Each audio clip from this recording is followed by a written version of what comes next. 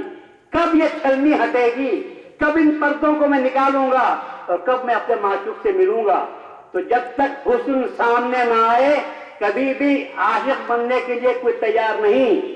اسی طرح حسن حقیقی نے بندوں کو اپنے عاشق بنانے کے لیے یہ ساری کائنات کو پیدا کیا.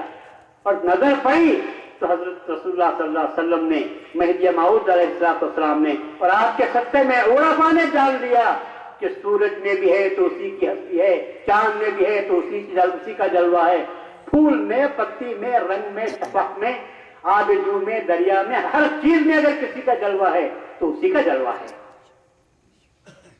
اسی لیے جب دیکھتے ہیں تو کہتے ہیں سبحان اللہ سبحان اللہ.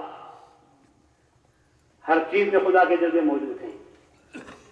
میں یہ موعود نے فرمایا کیوں خدا کو تم مقید کرتے ہو کہ خدا قیامت کے دن ہی تم کو نظر آئے گا. جیسا کل کہا تھا کہ اپنی حساب کو پاک رکھو تو نظر بے بات ہوگی، اور جب نظر بے بات ہوگی تو پردے چاک ہو جائیں گے. اور جب تم خود گنہگار ہو تمہارا حساب پاک نہیں ہے اور تمہاری عاشقی ذاتی مطلب کے لیے، مقصد کے لیے، نفسانی خواہش کے لیے ہے تو کچھ بھی تم کو لگانے والی چیز نہیں ہے. عشق حقیقی پیدا کرو.